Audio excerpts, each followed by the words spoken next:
अस्सलाम वालेकुम नाज़रीन, प्रोग्राम रोही आई-10 के साथ मैं हूं आपका मेज़बान बिलाल खान यासी। उम्मीद है आप सब खैर खैरियत से होंगे। आज भी आप दरूद पाक पढ़ते रहें ताकि आप पर रहमतें, फजीलतें, बरकतें नाज़िल हों। मुल्तान का मौसम जो हम सब ख्वाहिश कर रहे थे कि यार मौसम में कोई तब्दीली आए, कोई बारिश हो, हल्की सी धुंध हो, उसके अलावा ठंडी हवा और रिमझिम का सिलसिला शुरू हो, तो वो शुक्र है कि एक 2 रोज से जारी है। उस हवाले से आज सुबह भी और रात भर जो बारिश का सिलसिला था, मूसलाधार बारिश तो नहीं हुई, लेकिन जो एक सर्दियों की एक बारिश होती है जिसमें हल्की हल्की बारिश होती रहती है और उसमें वो सारा दिन वो सिलसिला चलता रहता है, वो शुक्र है कल से सिलसिला शुरू हुआ है। लेकिन इसमें उन लोगों का भी ख्याल करना है जो कि इस सर्दी को हम तो अपने कमरों में बैठे होते हैं सारा कुछ, लेकिन वो लोग जिनके पास इतनी ज़्यादा चीज़ें नहीं हैं जो कि सर्दी को बर्दाश्त कर सकें, तो उनका भी ख्याल करें। खुसूसन जब हम रोड पे जा रहे होते हैं तो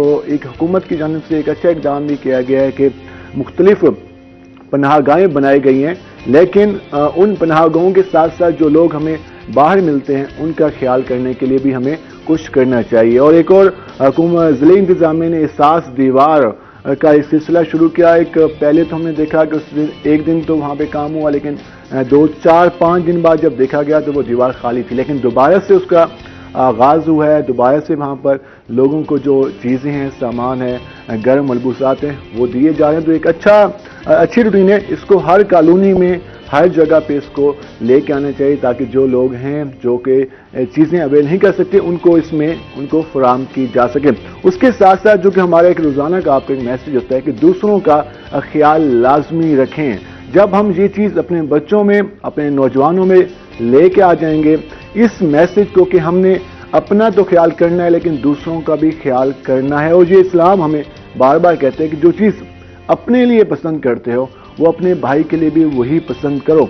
तो इस मैसेज को अगर हम अपनी ज़िंदगी में अडॉप्ट कर लें तो यकीनन काफ़ी बड़ी चेंज आ सकती है। तब्दीली की बातें की जाती हैं, लेकिन तब्दीली तब आ सकती है जब हमारा जो इनर सेल्फ है, जब हम चेंज होंगे, एक फर्द चेंज होगा तो माशरा तब्दील होगा। इन सारी बातों में हम बात करेंगे और हमारे साथ जिस तरह हमारे मेहमान भी मौजूद होते हैं, तो आज हम अपने मेहमानों से भी आपका तारुफ कराएंगे कि कौन कौन से मेहमान हमारे साथ मौजूद हैं, और हम मुख्तलिफ मौज़ूआत पे बात करेंगे। हमारे साथ हमारे जो पहले मेहमान मौजूद हैं ख्वाजा मुजफ्फर सिद्दीकी साहब मौजूद हैं। ख्वाजा साहब खुशामदीद, उम्मीद है आप खैरियत से होंगे।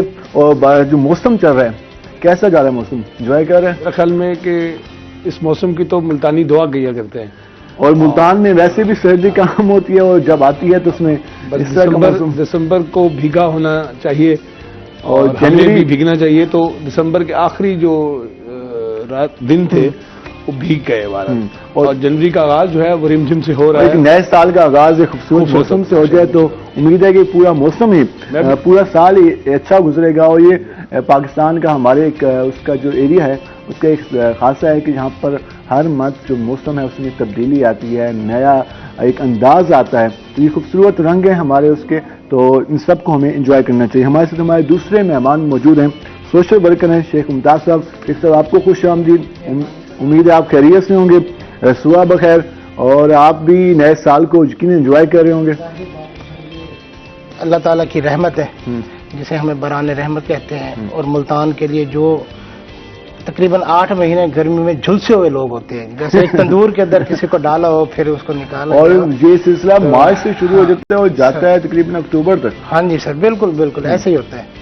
तो ये तो मुल्तान वालों के लिए बड़ी नेमत है। लेकिन मुल्तान वाले अभी कह रहे हैं कि वो वाली सर्दी नहीं आई जो कि लास्ट टाइम हमने जनवरी में देखी थी, और एक सख्त सर्दी थी, लेकिन अभी वो वाली नहीं आई सर्दी। ये जो साउथ पंजाब है जिसमें हम रहते हैं, जिसमें हम सांस लेते हैं, हमारे रोजो शब गुजरते हैं, यहाँ मौसम अपनी शिद्दत के साथ आते हैं।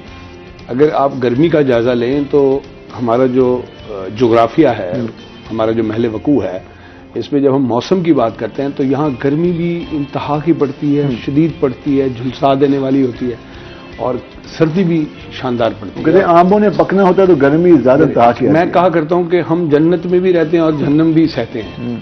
ये मेरा अपना जुमला है, हम जन्नत में भी रहते हैं और जहन्नम को भी सहते हैं। तो मुझे शायद याद पड़ता है कि मुसलसल हुसैन तारड़ साहब ने लिखा था कि हो सकता है क़यामत आ चुकी हो और जन्नत और जहन्नम भी आ चुकी हो, हम जो है वो जहन्नम में रह रहे हैं और जो यूरोप के लोग हैं वो जन्नत में रह रहे हैं। तो हमें अपने अमाल पर गौर करना चाहिए और जन्नत की तलब और आरजू को बढ़ाना चाहिए। यकीनन इसमें जन्नत की हमेशा हर बंदा उम्मीद करता है और दुआ भी मांगता है, क्योंकि कौन नहीं चाहता कि उसका एक खूबसूरत लाइफ और एक अच्छा इन्वायरमेंट हो, एक सुकून से ज़िंदगी गुजारे। तो हम अभी जो हमारा पहला सेगमेंट है आज नेकी की बात, ज़रा वहाँ चलते हैं कि आज हमारे मस्जिद स्कॉलर हमें कौन सी नेकी की बात बताते हैं। तो पहले वहाँ चलते हैं। वनुसल्ली अला रसूलिहिल करीम। मेरे दोस्तों, बुजुर्गों, भाइयों, मेरी बहनों, आज का मेरा मैसेज ये है, मेरी कई बहनें, मेरी बेटियां निकाह के मुताल्लिक पूछती हैं कि मौलाना इतनी एज हो चुकी है, अभी तक कोई रिश्ता नहीं आ रहा, इसके लिए कोई वजीफ़ा बयान कीजिए। तो मुझे हज़रत मौलाना अशरफ अली साहब थानवी नव्वरल्लाहु मरक़दहू ने आमाल क़ुरआनी में लिखा है, जिस बच्ची का या बच्चे का रिश्ता ना हो रहा हो, उसे चाहिए मगरिब की नमाज के बाद सूरत अहज़ाब जो 21वें पारे में आती है एक दफ़ा पढ़े। 21 दिन पढ़ेगा तो इंशाअल्लाह सुम्मा इंशाअल्लाह बच्ची ने पढ़ा अपने रिश्ते के लिए, अल्लाह उसके लिए बेहतरीन नज़म फरमा देंगे, और अगर बच्चे ने अपने रिश्ते के लिए पढ़ा, अल्लाह उसका भी बेहतरीन नज़म फरमा देंगे। मगरिब की नमाज के बाद सूरत अहज़ाब एक मरतबा 21 दिन पढ़नी है, रोज़ाना एक मरतबा। इंशाअल्लाह सुम्मा इंशाअल्लाह अल्लाह करेगा इस 21 दिन में माकूल रिश्ता आ जाएगा। अल्लाह मुझे भी आपको भी अमल करने की तौफीक अता फरमाए।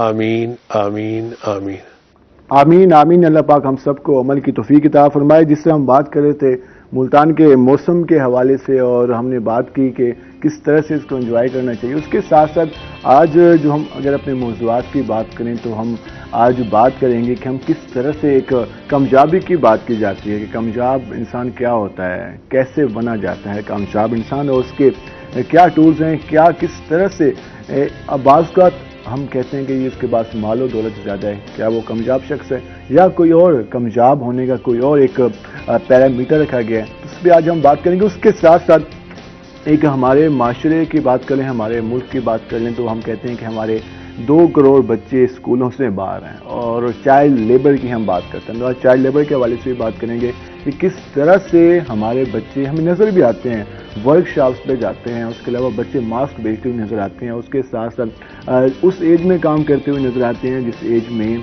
किसी भी महज़ब माशरे में उन बच्चों को अलाउ नहीं होता, क्योंकि उस टाइम बच्चों की एक अच्छी नशोनुमा का, अच्छी तरबियत का टाइम होता है, उस वक्त वो काम कर रहे होते हैं। यकीनन स्किल सीखनी चाहिए, लेकिन स्किल के साथ साथ तालीम का होना काफ़ी लाजमी है। तो हम आएंगे अपने पहले मेहमान की जानिब, मोटिवेशनल स्पीकर हैं ख्वाजा मदद सिद्दीकी साहब। ख्वाजा साहब, हम बात कर रहे थे मौसम की और रवैयों की और हर चीज़ को एक बेहतर अंदाज में लेकर चलने की।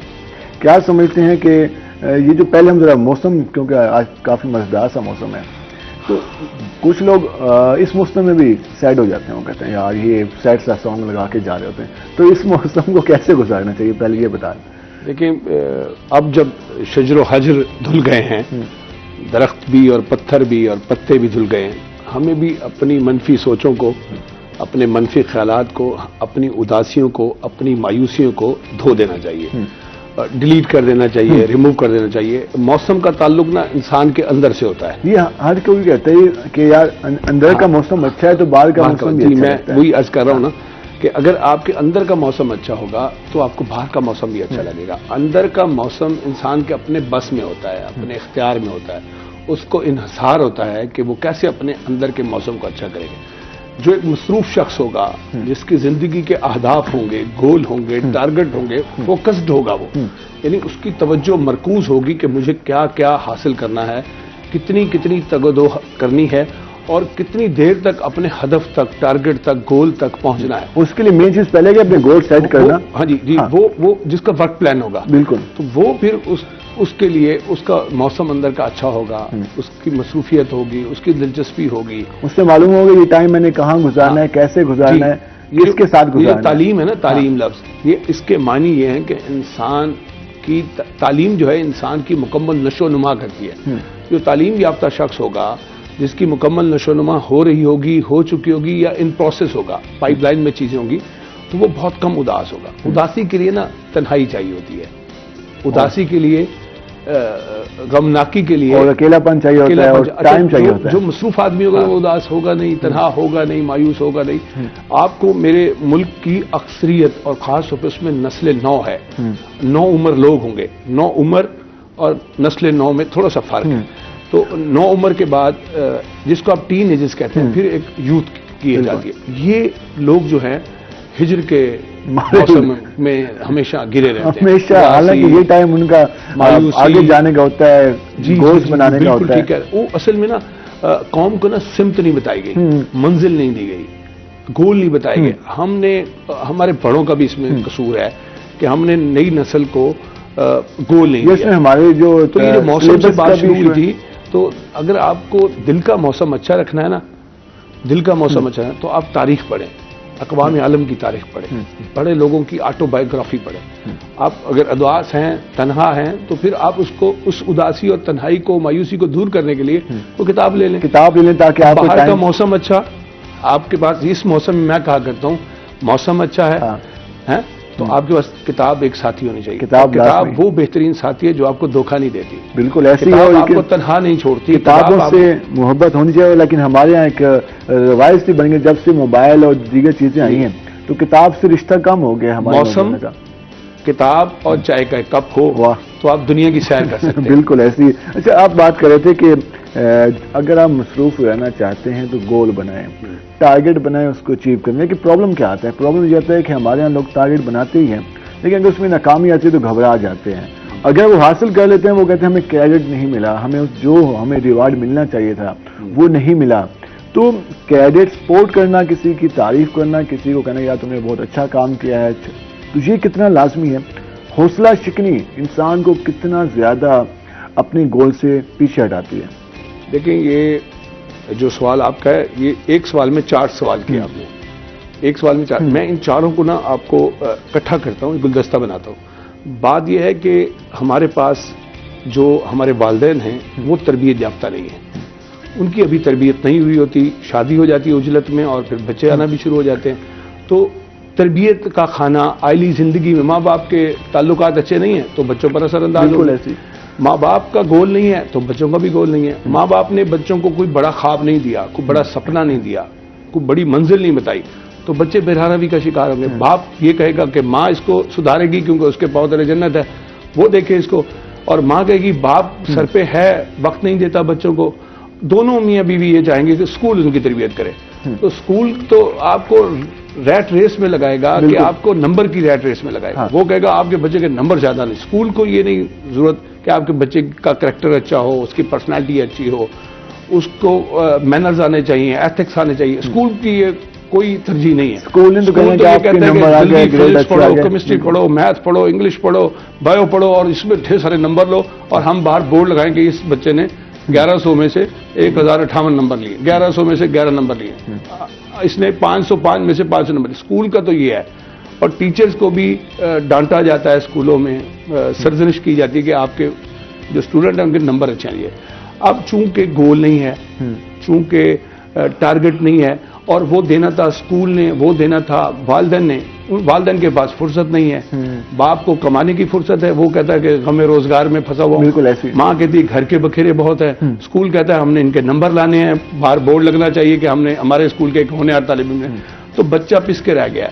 नौजवान जो है वो जिसकी इब्तदा अच्छी होनी चाहिए थी, उसकी इब्तदा गलत हो गई। अब वो जब अमली जिंदगी में आएगा तो फिर वो कहेगा थोड़ी मेहनत से मुझे ज्यादा क्रेडिट मिले। हाँ, वो तो याद रखें कि या शॉर्टकट के चक्कर में अल्लाह का अपना एक निजाम है। ये कायनात है ना, इसका निजाम चलाने वाला अल्लाह है।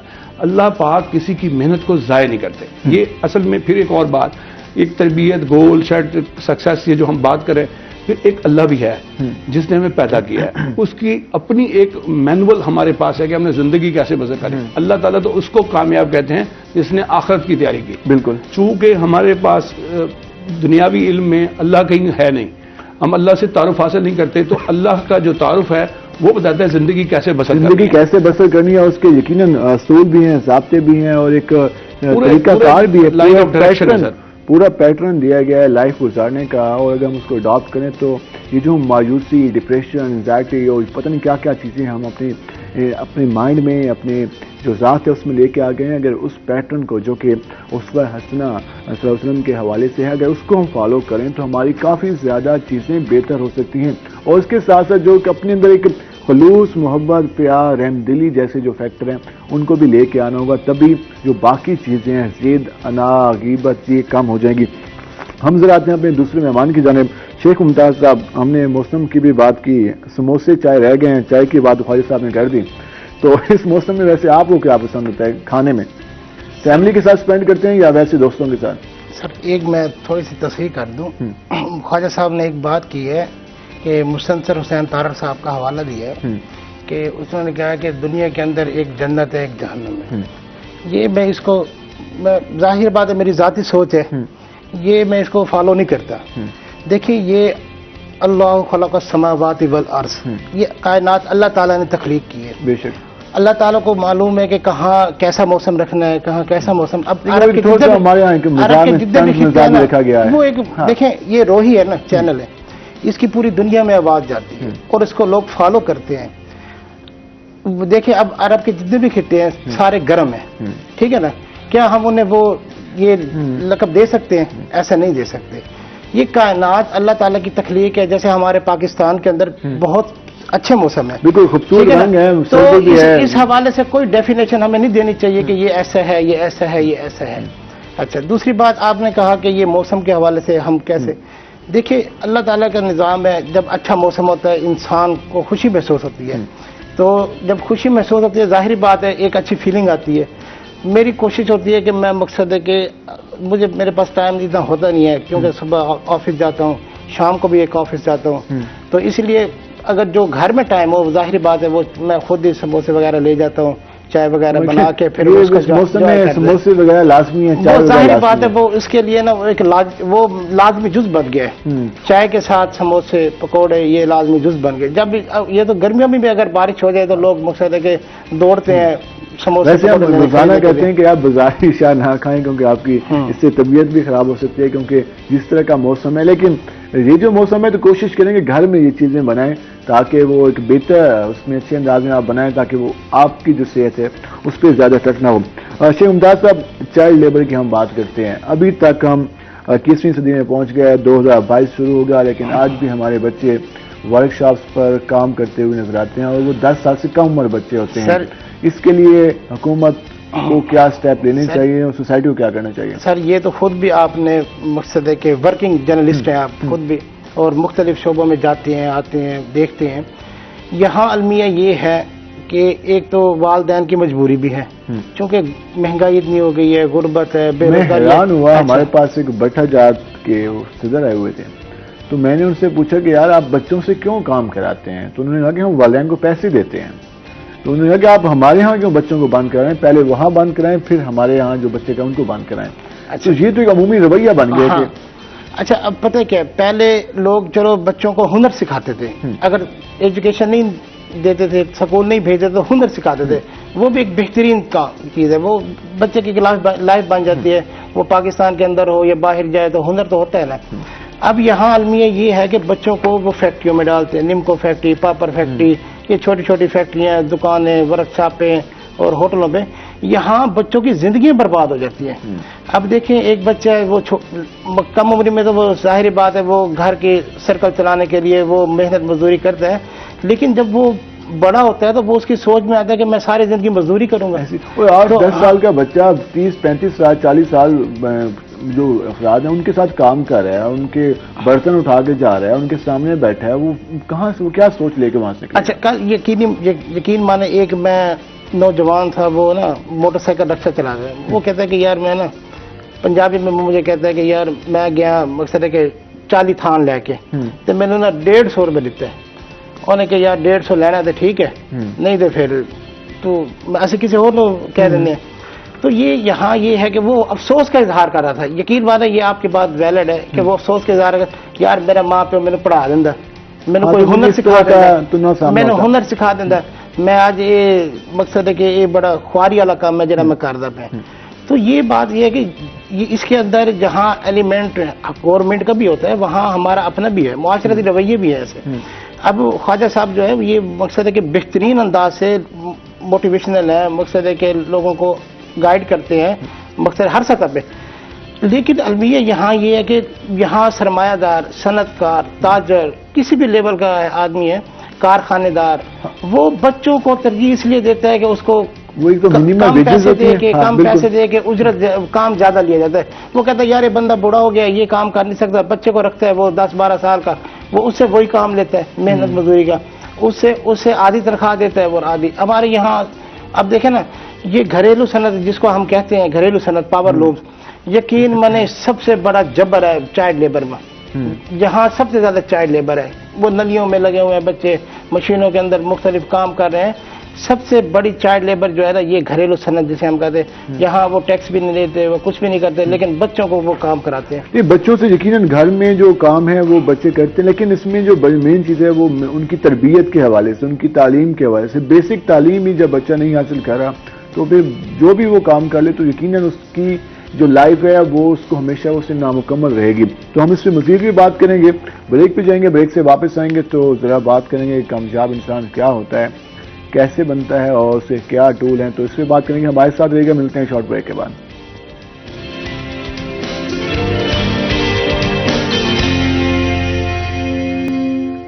वेलकम बैक नाज़रीन। जिस तरह हम बात कर रहे थे अपने मेहमानों से और हमने मुख्तलिफ मौज़ूआत पे बात की और हम बार बार मौसम का भी जिक्र कर रहे थे तो आज हम अपने प्रोग्राम में अपना जो सेगमेंट है आज का मौसम वो शामिल करते हैं और इसके बाद हम जानेंगे कि आज मुल्तान का मौसम कैसा है। तो पहले हम शामिल करते हैं कि आज का जो मौसम हमारे सेगमेंट है उसको शामिल करते हैं।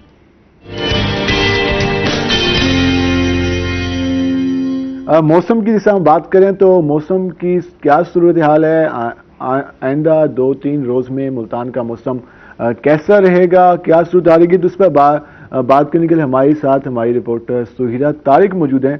जरा उनसे जानते हैं कि कैसा मौसम है। सुहिरा जरा बताइएगा मुल्तान का मौसम कैसा है। अगर मुल्तान शहर के मौसम की बात करें तो आज सुबह से ही बादल बरस रहे हैं और बूंदाबांदी का सिलसिला जो है वो जारी है।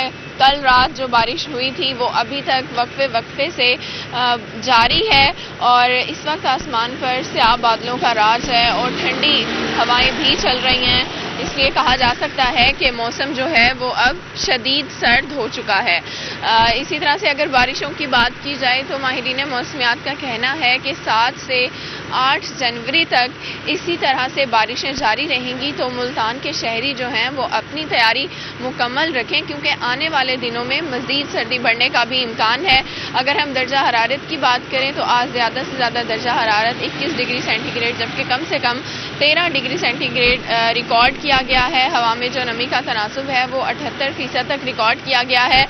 ना सिर्फ मुल्तान बल्कि पाकिस्तान के मुख्तलिफ इलाकों में जो जिस तरह से बारिशें हो रही हैं इसी तरह से जनूबी पंजाब भर में भी बारिशों का सिलसिला जो है वो जारी है और इस वक्त मौसम खासा खुशगवार है। जी शुक्रिया सुहिरा आपने बताया और मुल्तान वालों के लिए अच्छी खबर भी कह लें और इसके अलावा तैयारी सुहिरा ने बता दिया कि करनी है कि 7 से 8 जनवरी तक महकमा मौसमियात ने कहा है कि बारिशों का इम्कान है। तो यकीनन अगर आज 2-3 रोज तक ये सिलसिला जारी रहता है तो यकीनन मौसम काफ़ी ठंडा हो जाएगा। तो उसमें अपना लाजमी ख्याल करना है इंजॉय भी करना है उसके साथ ख्याल भी करना है। हम जरा आते हैं ख्वाजा मदद सिद्दीकी साहब के बाद। फर्स्ट अब हम बात कर रहे थे कामयाब इंसान।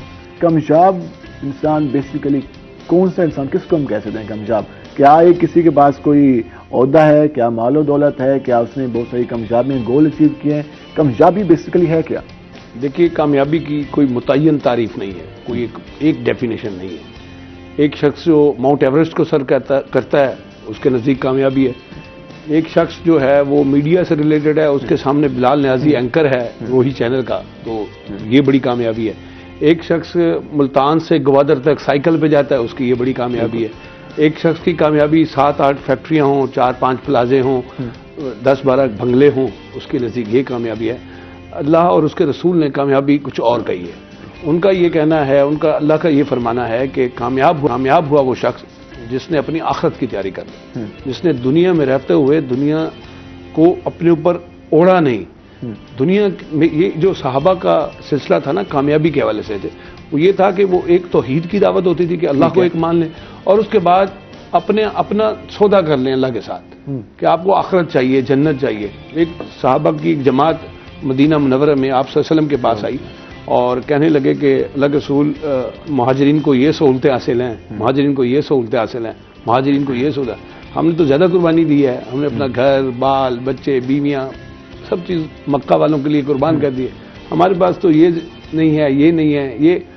तो वो जो सहाबी उस ग्रोह की या उस वफ्द की या उस डेलीगेशन की लीड कर रहे थे, वो आप सल्लल्लाहु अलैहि वसल्लम से ये बातें कर रहे हैं। इतने में जिब्राइल अमीन आते हैं अल्लाह के हुक्म से और वो कहते हैं मोहम्मद सल्लल्लाहु अलैहि वसल्लम इनसे पूछिए ये क्या चाहते हैं, आज इनकी ख्वाहिश पूरी कर देते हैं। तो अल्लाह के रसूल ने वही पैगाम दिया कि आप बताइए आपको क्या चाहिए, अल्लाह देने पे तैयार है। अब वो जो लीडर थे उन सहाबा की जमात के, वो कहने लगे मुझे थोड़ा वक्त दीजिए। फिर आए, कहने लगे यार हम आए तो दुनियादारी के मसाइल के लिए थे, अपनी दुनियावी परेशानियां, अपनी दुनियावी चैलेंजेस लेके आए थे। अब देखो अल्लाह देने पे है तो बताओ क्या मांगना है। तो वो मशवरे के बाद आते हैं और कहते हैं अल्लाह के रसूल हम अल्लाह से बख्शिश मांगते हैं, हम अल्लाह से माफी मांगते हैं, हम जन्नत मांगते हैं, आप हमारे लिए वो कर दें। तो देखिए उनका जो सहन था, वो दूरअंदेश लोग थे, वो दुनिया में रहते हुए आखिरत की फिक्र रखते थे। तो उन अल्लाह और उसके रसूल का जो पैमाना तैयार करता है वो कामयाबी दरअसल आखिरत की। लेकिन आखिरत की कामयाबी हासिल करने के लिए भी वो जो इस जिंदगी में, इस दुनिया में जो एक जिंदगी गुजारने का पैटर्न दिया गया है, जो एक मुख्तलिफ ज़ाब्ते मुकर्रर किए, मुख्तलिफ बाउंड्रीज रखी गई है, मैं उस तरफ आता हूँ। देखिए जिस अहद में हम जी रहे हैं, जिस दुनिया में हम सांस ले रहे हैं, जिस फिजा में हम अपनी आंखों से देख रहे हैं, इस दुनिया की चकाचौंध रोशनियों में इंसान गुमराह हो गया है, वो मादियत परस्त हो गया है। अब आप ही का ये फरमान था, आप जो इंट्रो किया अभी शो का, तो उसमें कह रहे थे आपके खैर खाई ये है कि जो अपने लिए पसंद करे वही दूसरों के लिए पसंद करे। और ये सबक भी हमें कहाँ से मिलता है? हमें हज़रत सल्लल्लाहु अलैहि वसल्लम ने फरमाया कि तुम में मोमिन, बेहतरीन मोमिन वो है जो अपने लिए पसंद करे, वो अपने भाई के लिए पसंद करे। देखिए हमने ना मेआरात को तब्दील कर दिया। दुनिया की कामयाबी के लिए किसी ने भी मना नहीं किया। हमें तो कहा गया सितारों पे कमान डालो, बिल्कुल आप कायनात को मसख्खर करो, आप बड़ी भरपूर तैयारी के साथ दुनिया के चैलेंजेस का मुकाबला करो। हम दूर हो गए इल्म से, हम नाखानदा कौम में एक बड़ी फहरिस्त के आखिर में हैं। हमने तालीम हासिल नहीं की, हम तालीम की तरफ गए नहीं। आपके पड़ोसी ममालिक देख लें, वो तालीम में हमसे बहुत आगे जा रहे हैं। आईटी में, तालीम में काफी आगे जा रहे हैं। हम तालीम से, साइंस से, टेक्नोलॉजी से दूर हो गए। हमने वही किया कि अब्बा जी ने समझा कि मेरा बेटा 14 साल का हो जाए, 16 साल का हो जाए, मेरी मदद में आ जाए। उन्होंने ये नहीं सोचा, देखिए शेक्सपियर ने कहा था कि ये तुम्हारी औलाद है नहीं, ये तुम्हारी नहीं है, तुम इन पर मुकर्रर हो कि इनकी तालीम और तरबियत का बंदोबस्त करो, और तुम ये चाहो कि ये सोसाइटी के लिए मुफीद हो, माशरे के लिए मुफीद शहरी बने। और हमने क्या किया, हमने बच्चों का बचपन उनसे छीन लिया। हम बच्चों के बचपन को छीनने वाले माँ बाप हैं जो ये चाहते हैं कि हमारे बच्चे हमारे पैदावारी अमल का हिस्सा बने, और वो दुनिया की इसको हम तरक्की को, जो छोटी सी सक्सेस है ना, उसको हम सक्सेस समझते हैं। कामयाबी एक मुसलसल अमल का नाम है, जद्दोजहद का नाम है, और गोल सेटिंग का नाम है, टारगेट अचीव करने का नाम है। हमें अपने बच्चों को ये इब्तदाई उम्र में समझाना है कि आपको हुक्म है, हदीस मुबारक है कि इल्म हासिल करो, हाँ तुम्हें चीन तक जाना पड़े, यकीनन गोद से लहद तक तुमने इल्म हासिल करना। यकीनन जो कामयाबी है वो आपने उसमें गोल सेट करने के बाद, उसको अचीव करने के बाद अगली मंजिल, जब आप अपने गोल बनाते हैं, उनको अचीव करते हैं, उसके बाद उनको आप मेंटेन रखते हैं, उसके बाद फिर आगे जाते हैं, तो ये कामयाबी का सिलसिला जारी रहता है। और मेन जो कामयाबी है वो दुनिया आखिरत की जो कामयाबी कहा जाता है वो ये है कि अल्लाह के रसूल के जो फरमान है उन पर अमल करना। क्योंकि उसमें इंसान के लिए बेहतरी भी है, आसानी भी है, कामयाबी भी है, क्योंकि बच्चों के हकूक भी मौजूद हैं, खवातीन के भी, और पूरे माशरे के जो हकूक हैं उसमें शामिल है। शेख मुमताज साहब, हम बात करें बच्चों के हवाले से, ख्वाजा साहब ने भी जिक्र किया कि हमारे यहाँ बच्चों की वो तरबियत जो होनी चाहिए थी उस तरह से नहीं हुई, बदकिस्मती से। अब चाइल्ड लेबर, अब वालिदैन मजबूर हैं महंगाई के हाथों। माशरा कहता है कि जी जो लोग उनको मिनिमम वेजेस पे बच्चे मिल जाते हैं काम करने के लिए, हुकूमत की इतनी ज़्यादा कमांड नहीं है कि वो अपने कवानीन पर अमल दरामद करा सके, तो फिर किसको ये रास्ता बनाना होगा कि इस चीज़ को ख़त्म करें? सबसे पहले बिलाल साहब ये है कि मैं एक छोटी सी बात करता हूँ कामयाबी के हवाले से ना, कि देखें कुरान के अंदर अल्लाह ताला ने पूरा कुरान एक चाहे हमारी क़यामत तक आने वालों इंसानों के लिए ना राह हिदायत है। देखें ना, रब्बना आतिना फिद दुनिया हसना व फिल आखिरति हसना वक़िना अज़ाबन नार। 2 मरतबा कहा गया है कि अल्लाह मेरी दुनिया बेहतर फरमा, अल्लाह मेरी दुनिया बेहतर फरमा। फिर कहा गया अल्लाह मुझे जहन्नम की आग से बचा। इसलिए दुनिया बेहतर करने के लिए इंसान को स्ट्रगल करनी चाहिए, कोशिश करनी चाहिए, कामयाब इंसान बनने के लिए कोशिश करनी चाहिए। लेकिन हमारे यहाँ कामयाबी, जैसे ख्वाजा साहब ने फरमाया कि उसको बना दिया गया है कि जनाब जिसके पास बड़ी गाड़ी हो, जिसके पास कोठी हो, बंगला हो, फैक्ट्रियाँ हो, कारखाने हो, वो कामयाब इंसान है। लेकिन मैं उस इंसान को कामयाब समझता हूँ कि जो मकसद है कि एक सड़क पे बंदा बैठा, अब सर्दी है, जैसे अब मौसम हम इंजॉय कर रहे हैं, अब बहुत सारे लोग सड़क पे हमारे मुल्तान में किले पे चले जाए, इधर अगर किसी को एक कोई चादर भी दे देता है ना, कोई देने वाला, मैं उसको दुनिया का कामयाब इंसान समझता हूँ। कोई दूसरे को एक वक्त का खाना खिला दे, वो कामयाब इंसान है। किसी के लिए आवाज उठाए, कामयाब इंसान है, वो कामयाब इंसान है। मेरी डेफिनेशन के मुताबिक कामयाब इंसान वो है जो किसी की मदद को आए, जो मदद करे किसी की। ये ना कि अपनी फैक्ट्रियां, वो तो जाहिर बात है, कायनात के आप पूरी दौलत ही ले लें, अपनी जात के लिए तो हर कोई जीता है, नहीं जीता है कि अपने दूसरों के लिए जीना, उनके लिए काम करना। मैं ये भी कहता हूँ, मैंने मकसद है कि मैं हमेशा ये कहता हूँ कि पूरी दुनिया के अंदर जितने भी अमीर तरीन टॉप के लोग हैं ना, वो अपनी मैक्सिमम दौलत का 1% 2% अपने ऊपर इस्तेमाल कर सकते होंगे, अदरवाइज 98% छोड़ जाते हैं, दुनिया के लिए छोड़ जाते हैं ना। वो उनका कोई काम नहीं आता। मकसद है कि वो तो दुनिया उनके बच्चों के लिए होता है, उनके खानदान के लिए होता है, उनके ना हो तो फिर ऐसे दुनिया के लिए। तो इसलिए जो इंसान अपनी दौलत का, अल्लाह ताला ने देखो दौलत इसलिए नहीं दी होती कि आप उसको समेटते जाए, तकसीम करने का भी हुक्म दिया गया। वो उन लोगों के लिए होते हैं कि जो देखें अल्लाह ताला ने पोर्ट्स का हक कितना दिया है कि यहाँ तक के कहा कि अल्लाह के नबी ने फरमाया कि मुझे तो ऐसे महसूस होता है कि कहीं पड़ोसी को उसके जायदाद के हिस्सेदार न बना दे। देखें हम सारे एक घर के साथ एक घर जुड़ा हुआ है और हमें उनके मामलात का भी पता होता है, उनके घरेलू सिस्टम का भी पता होता है, लेकिन उसके बावजूद हम बेहिसी का मुजाहरा करते हैं। उस बेहिसी की हम अपने टॉपिक की तरफ आ रहे हैं, चाइल्ड लेबर, तो उसमें भी हमें नजर आती है कि हम एक मिनिमम वेजेस के लिए बच्चे को हायर कर लेते हैं, उसको से काम भी कराया जाता है, उसकी तरबियत के लिए कोई काम नहीं होता।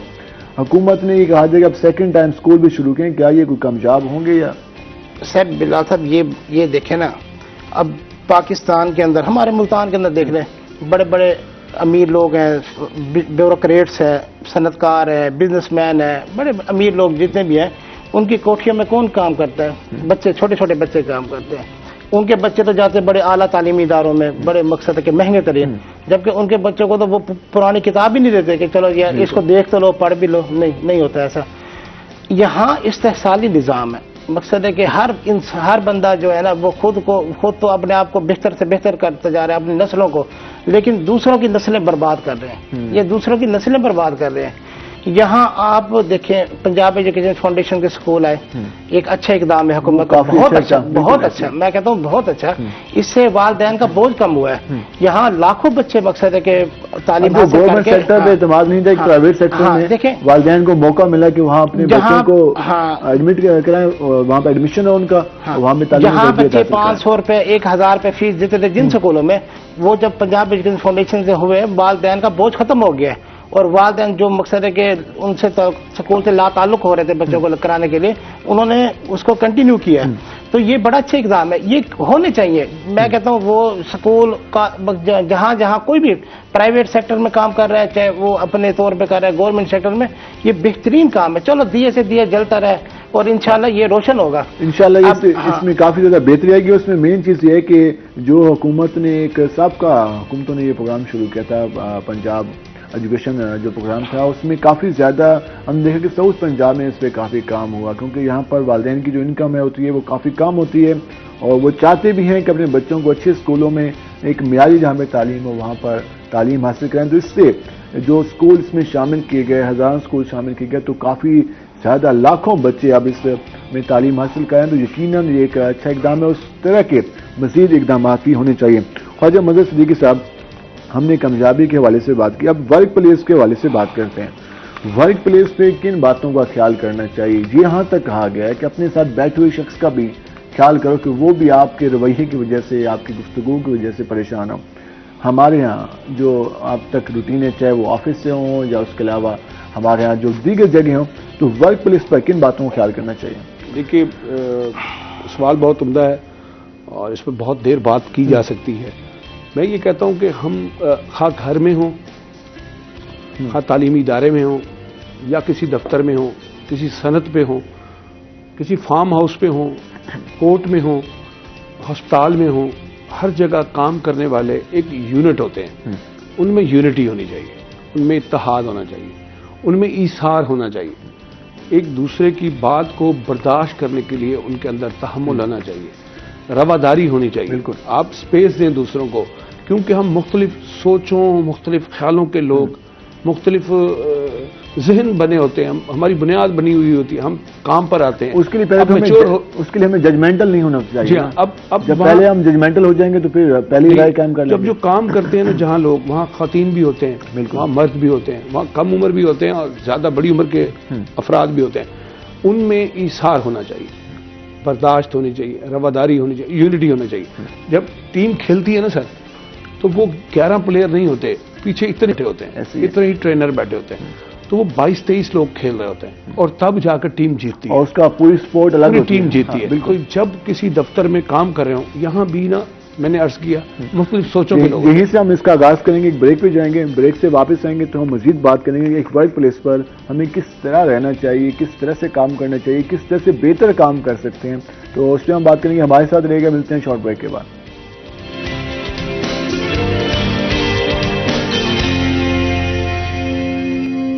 वेलकम बैक नाज़रीन। जिस तरह हम बात कर रहे थे, कामयाबी के हवाले से बात की, चाइल्ड लेबर के हवाले से हमने बात की, वर्क प्लेस के हवाले से बात की कि किस तरह से हमें एक वर्क प्लेस पे काम करना चाहिए, किस तरह से रहना चाहिए, उस वक्त हमारे क्या बिहेवियर हों, अगर टेंशन वाला माहौल है तो उसमें हमें कैसे रिएक्ट करना चाहिए। क्योंकि बाज़ औक़ात ये भी होता है कि एक जैसा माहौल हर टाइम नहीं होता, कभी मुश्किल टाइम चल रहा होता है, इसमें हर बंदा एक टेंशन में भागम भाग होता है, और कभी सुकून वाला टाइम चल रहा होता है। तो इन सारे जो मुख्तलिफ टाइम होते हैं, इसमें किस तरह से हमें अपना रिएक्शन देना चाहिए। ख्वाजा साहब, हम वर्क प्लेस की बात कर रहे थे। जी, मैं इसमें इजाफा करता हूँ। जी, मैं बता रहा था कि वर्क प्लेस जहाँ हम 20-22 लोग काम करें या 5-7 लोग काम करें, वहाँ जो यूनिटी के साथ काम करें, इशार का जज्बा हो। लेकिन कहा जाता है ये बातें किताब भी कहा जाती है। हाँ ठीक है, किताबों पर अमल भी तो किसी ने करना है ना सर। कामयाबी भी तो हासिल, अब हमारे मौजूआत मुश्तरक हैं, कामयाबी तो उसी को मिलेगी। अब यहाँ एक बात जो कल हमना हाशमी आपकी प्रोड्यूसर है, मुझे कह रही थी कि हमारे यहाँ जो वर्क प्लेस होता है तो लोग दूसरों का क्रेडिट अपने नाम करना चाहते हैं। ये भी वर्क प्लेस का एक बड़ा मसला है। बिल्कुल, मेहनत किसी की है, रिसर्च किसी की है, तगोदो किसी ने की है, अर्करेजी किसी ने की है, खपाया है, और क्रेडिट बॉस ले जाता है। वो वहाँ देखिए, हम बहुत सारे मसाइल में घिरे हुए हैं। हमारे जहनी मसाइल भी हैं, नफ्सियाती मसाइल भी हैं, रूहानी मसाइल भी हैं, जिस्मानी मसाइल भी हैं। हम कहीं भी किसी मसले के हल के लिए संजीदा नहीं होते। मैं कहा करता हूँ, दुनिया में सबसे ज्यादा जिस चीज का फकदान है वो मैच्योरिटी का है, संजीदगी का है। संजीदा होना, गौर व फिक्र के साथ अपने मसाइल का इहाता करना, अदराक हासिल करना, फिर उसके हल के लिए वर्क प्लान तैयार करना, ये बहुत जरूरी होता है। ये जो वर्क प्लान, जहाँ वर्क प्लेस है, जहाँ मुख्तलिफ मनसूबों पर काम कर रहे होते हैं, मुख्तलिफ टारगेट हमारे सामने होते हैं, वहाँ जब 10-12 लोग काम कर रहे हैं तो एक तो पहली चीज उनमें यूनिटी होनी चाहिए। वो तब होगी जब वो इशार के साथ करेंगे। जब इशार होगा तब यूनिटी। अच्छा, यहाँ भी एक वर्क प्लेस पे एक बहुत बड़ी गलती हो जाती है कि हम प्रोफेशनल जेलसी का शिकार हो जाते हैं। यहाँ मैं ये कहता हूँ कि जेलसी होनी चाहिए, लेकिन वो पर्सनल नहीं होनी चाहिए, प्रोफेशनल होनी चाहिए। हम पर्सनल हो जाते हैं, इसको नीचा करना है, इसको नीचे दिखाना है, इसकी टांग खींचनी है। क्या किसी की कोशिश करने से किसी को कोई नाकाम हो सकता है? नहीं, ये देखें, ये यहाँ फौरी तौर पे तो नुकसान धचका तो लगता है, मगर मैंने पहले अर्ज किया था कि अल्लाह किसी को मेहनत को ज़ाया नहीं करते। वो अगर आज पसे पर्दा चला जाता है, पीछे रहता है, उसकी मेहनत को यहाँ होना होता है। एक बीज को बजाय हम दबाते हैं जमीन में, एक ब्राउन खाल का बेजान बीज जब दबा दें तो फिर उठ के खड़ा होता है तो पौधा, और फिर पौधे से दरख्त बनता है, फिर फल फूल लाता है। मेहनत को रब ज़ाया नहीं करता। मेहनत कहीं ना कहीं अयां हो जाती है, नतीज लाती है, समरबार होती है, बरगोबार लाती है। मेहनत को अल्लाह ज़ाया नहीं करते। हमें मेहनत का दामन नहीं छोड़ना चाहिए, और जहां हम काम करते हैं वहां कोशिश करें, हम एतराफ़ भी करें। ये मुमताज साहब बहुत अच्छा काम करें, ये हैदर साहब बहुत अच्छा काम करें, ये हमना, ये बिलाल, ये टीम वर्क है, ये डोगर साहब जो आपके कैमरामैन, ये एक टीम वर्क है। यहाँ एक दूसरे को पुशअप करें। अच्छा, एक तो ये चीज है, एक और चीज होता है कि जब हम बाज़ कोई गलती करते हैं, एक हमारे यहाँ एक अमूमी रवैया बन गया कि पूरा ऑफिस कह रहे हो कि भाई ये गलती है, वो कहते नहीं है, मानना नहीं है, नहीं मान लेना पूरे शहर को पता है कि यार ये गलती नहीं मैंने।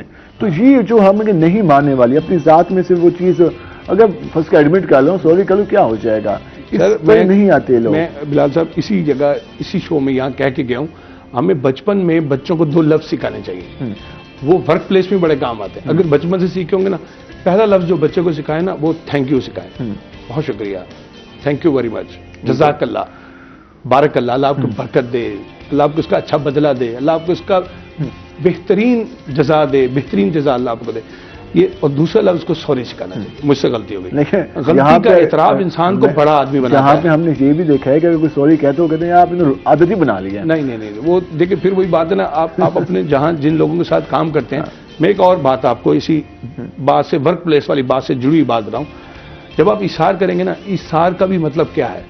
इशार का मतलब यह है कि आप दूसरे को मौका दे रहे होते हैं कि वो आगे बढ़े। आप चाह रहे होते हैं कि ये कोई बात नहीं। अब ये देखें, एक तिजारत का ये असूल था कि मैंने पढ़ा कि कदीम अरब में रिवायत थी कि जब दुकानें खुलती थी ना, तो सब लोग कुर्सी डाल के, स्टूल डाल के, पीढ़ी डाल के बाहर बैठते थे। जिसका कस्टमर आता था तो वो अंदर चला जाता, उसकी पीढ़ी भी अंदर चली थी। अब जो फिर वो देखता था कि मेरे सामने जो पड़ोसी बैठा हुआ ना, इसकी अभी पीढ़ी बाहर है, कुर्सी बाहर है। कोई कस्टमर आता तो कहता पहले आप उसके पास जाएं। ये खैर खाई है, ये इशार है। आप उसको, उसने सुबह से सेल नहीं की, वो बैठा हुआ, इसकी सेल करवाएं। मैं एक तो ये कहता हूँ ये इशार है। दूसरी बात, मैं दफ्तरी उमूर या कंपनी या फैक्ट्री में काम करने वालों को एक बड़ा शानदार हल बताता हूँ कि आप जहां भी काम करें, आप जहां भी वर्क करें, आप जहां भी मेहनत करें, आप एक बेमसला इंसान हो, एक बेजरर इंसान हो, no problem man.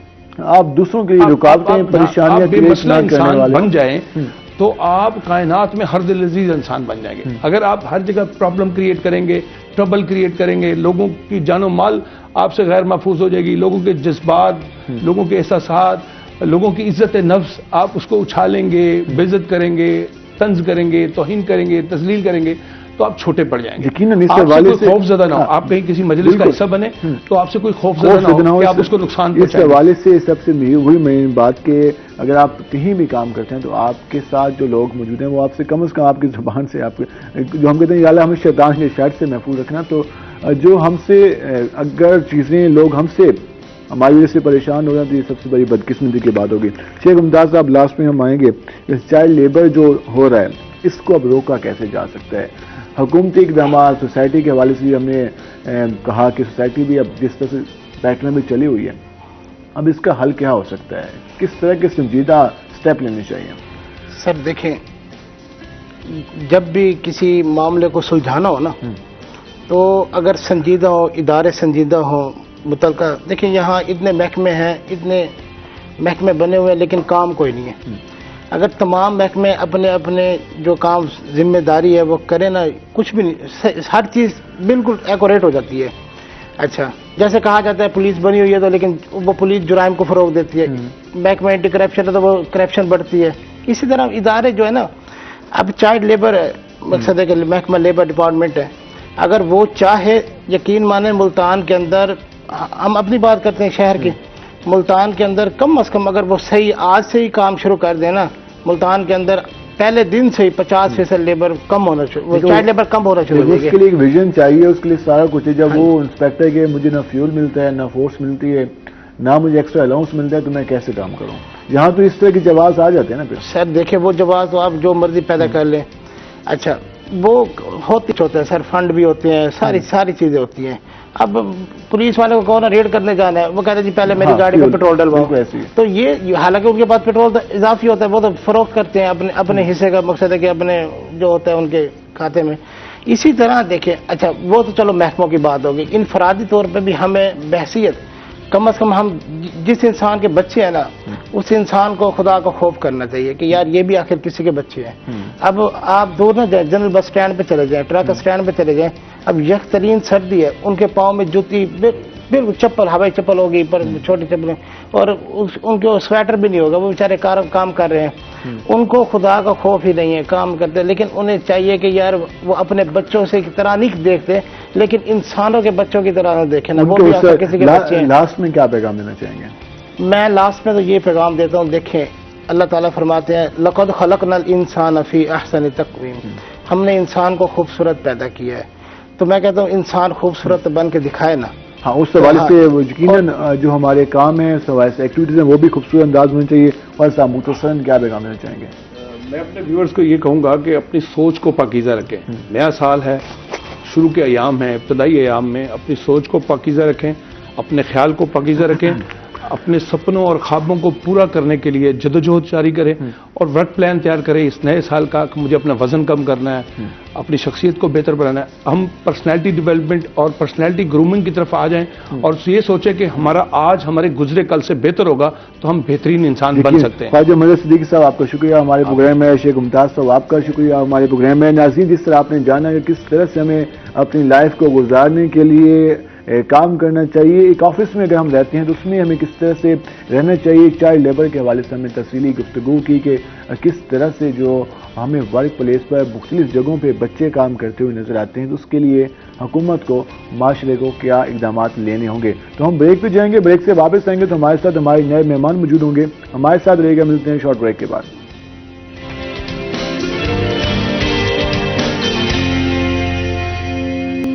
Welcome back नाज़रीन, जिस तरह हमने आपको बताया था जब ब्रेक से वापस आएंगे तो हमारे साथ हमारे नए मेहमान मौजूद होंगे और मुख्तलिफ मौज़ूआत पे भी बात करेंगे। और सुबह से ही हमने जैसे प्रोग्राम का आगाज़ किया तो मौसम का जिक्र भी चल रहा है, तो मौसम का जिक्र हो तो फिर म्यूज़िक हो और गज़ल हो, उसका अगर साथ हो जाए तो यकीनन एक बेहतरीन कम्बिनेशन बनता है और एक अच्छा मूड भी बन जाता है कि यार इसमें हल्का सा म्यूजिक का जब तड़का लगता है। तो ये भी हम आपको जरा सुनाएंगे। मेहमानों का आपसे तारुफ करा दें, हमारे साथ जो पहले मेहमान मौजूद हैं, इंफॉर्मेशन सेक्रेटरी हैं यंग डॉक्टर एसोसिएशन के डॉक्टर हैदर अली हमारे साथ मौजूद हैं। डॉक्टर्स के इश्यूज़ के हवाले से बात करेंगे, अस्पतालों के हवाले से बात करेंगे, मेडिसिन के हवाले से बात करेंगे, यंग डॉक्टर्स को किन प्रॉब्लम्स का सामना है, कोविड की सूरत हाल में, डेंगू की सूरत हाल में, जो वबाई यहाँ पे हमारे यहाँ सिलसिले जारी हैं, उनमें किस तरह से वो अपनी ड्यूटीज़ परफॉर्म कर रहे हैं, जिस पर भी हम बात करेंगे। डॉक्टर हैदर अली, आपको खुशामदीद, उम्मीद है आप खैरियत से होंगे। आज एक अच्छे मौसम में आप हमारे पास आए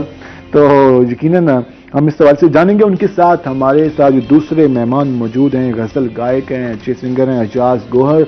एजाज गोहर, आपको खुशामदीद। थैंक यू माशाल्लाह, हम आपसे सुनेंगे गज़लें और आप मुकम्मल तैयारी के साथ हैं। उनके साथ जो उनके साथी मौजूद हैं, तबला नवाज साहब, इरफान भी उनके साथ मौजूद हैं, उनको भी हम खुशामदीद कहते हैं कि वो पूरी टीम के साथ हमारे पास आए, तो आप यकीनन एंजॉय करेंगे। और उसके साथ साथ हम जरा पहले आते हैं डॉक्टर हैदर अली के पास, जरा उनसे जान लेते हैं कि क्या हाल चाल है और क्या चल रहा है। डॉक्टर साहब सुनाइए, इस वक्त क्या सूरत हाल चल रही है? एक तो हम डॉक्टर के मसाइल पर भी बात करेंगे, मौसम की सुनाया, आज सुबह आते हुए यहाँ आते हुए कैसा बाहर का मौसम लग रहा था?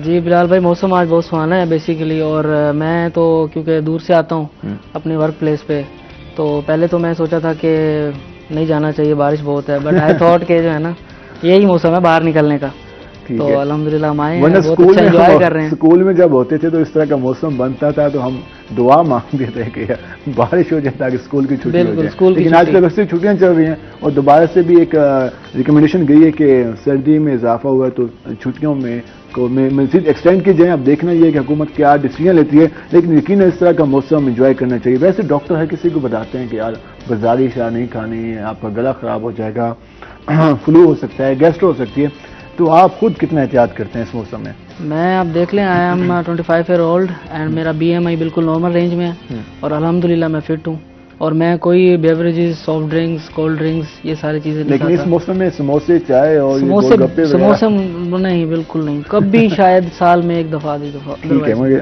आप इस मामले में काफी ज्यादा कमिटेड हैं कि अपनी सेहत का ख्याल पहले करना है, क्योंकि उसके बाद ही आप पेशेंट का जो है, जो आपके पास आते हैं डॉक्टर्स के पास, उनका बेहतर अंदाज में इलाज कर सकते हैं। डॉक्टर साहब, डॉक्टर्स के हवाले से बात करते हैं। हमारे पास साउथ पंजाब की सबसे बड़ी इलाजिया निश्तर मौजूद है, उसके अलावा बाकी चिल्ड्रन हॉस्पिटल, कार्डियोलॉजी।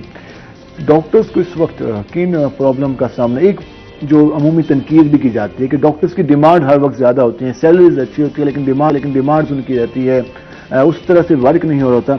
आप क्या समझते हैं कि जो आप लोगों की डिमांड्स हैं उनमें कितनी हकीकत है, उनको अगर उसको पूरा किया जाता है तो पेशेंट को क्या फ़ायदा होगा? देखें, मैं आपको ये बात बताता हूँ कि बेसिकली इंफ्रास्ट्रक्चर का जब तक आपको इल्म नहीं है ना, तब तक ये सारी चीज़ें सुपरफिशियल होती हैं।